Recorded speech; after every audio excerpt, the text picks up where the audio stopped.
Aujourd'hui, je vais vous donner ma méthode pour le commentaire composé en français. N'oublie pas de t'abonner pour ne rien rater de mes prochaines vidéos et aussi pour m'encourager à continuer. Première étape, la première impression de lecture.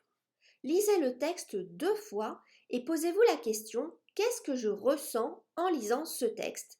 Quelle est l'émotion dominante? Vous pouvez ressentir de l'angoisse, par exemple lorsque Raphaël rencontre l'antiquaire pour la première fois dans La peau de chagrin de Balzac. De l'enthousiasme, par exemple en lisant Ma Bohème de Rimbaud. De l'amusement, par exemple en lisant l'exposition du Malade imaginaire de Molière. Cela peut aussi être une émotion négative, comme de la colère et de la surprise en découvrant la chute du dormeur du Val de Rimbaud, ou même de l'ennui. Dans tous les cas, gardez en tête que le texte soumis à votre étude est une œuvre d'art et que la fonction première de l'art est de faire ressentir une émotion. Lorsque vous regardez un tableau, vous commencez par ressentir une émotion et ensuite vous vous demandez comment le peintre a fait pour que vous ressentiez cela, quelle technique il a utilisée. Vous devriez procéder de la même façon pour étudier un texte. Quelle que soit l'émotion que vous ressentez, sachez que l'auteur l'a voulu. Par exemple, les élèves trouvent souvent le roman Une vie de Maupassant franchement ennuyeux. Eh bien, c'est parce que Maupassant voulait montrer à quel point la vie des femmes de la bourgeoisie du XIXe siècle était monotone et déprimante. Deuxième étape, la recherche des procédés et des champs lexicaux. Vous devez regarder avec attention le vocabulaire, le niveau de langue, les champs lexicaux, la syntaxe. Les phrases sont-elles longues ou courtes? La ponctuation est-elle expressive? Les types de discours. Est-ce que c'est du discours direct, indirect ou indirect libre? Ou les trois en même temps? Pourquoi et à quel moment? La focalisation. Est-ce qu'elle est interne, externe ou zéro? Les figures de style, évidemment. Et aussi, quelque chose qui est très important, c'est les registres. Alors, il peut y en avoir un ou plusieurs dans le texte.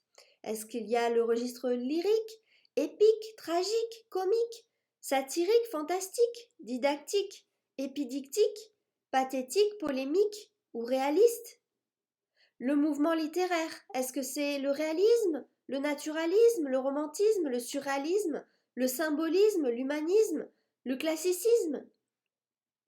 Donc, vous voyez, toutes ces informations, elles sont très importantes, mais elles viennent après la recherche de la première émotion que vous fait éprouver le texte. La troisième étape, c'est l'élaboration du plan. Pour trouver le plan de votre commentaire composé, je vous conseille de vous poser ces 3 questions qui vous permettront de trouver les 2 ou 3 grandes parties de votre devoir. Premièrement, qu'est-ce qui saute aux yeux?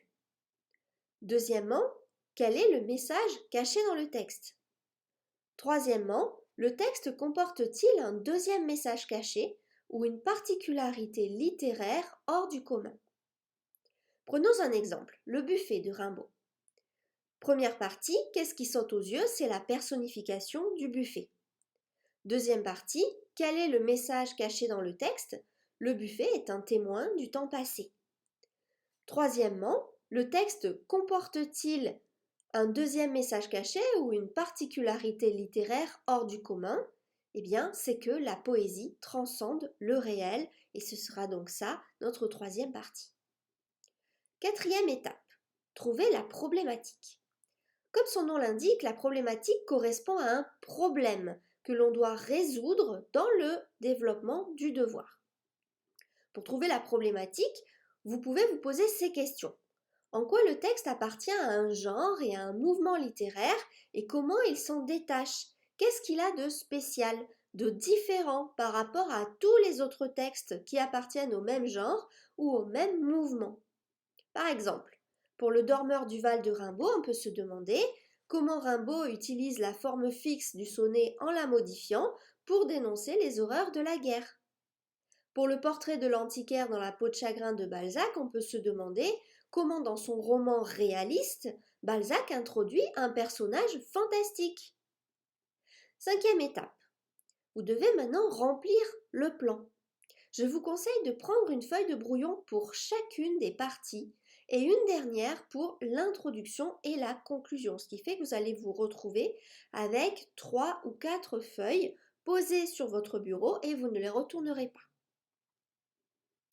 Cela vous permettra de remplir toutes les parties de votre plan en parallèle pour gagner du temps. Quand vous avez fini de faire votre plan détaillé, rédigez la conclusion et en tout dernier lieu, l'introduction, parce que vous ne pouvez pas faire l'introduction si vous ne savez pas exactement ce que vous allez dire dans la suite du devoir.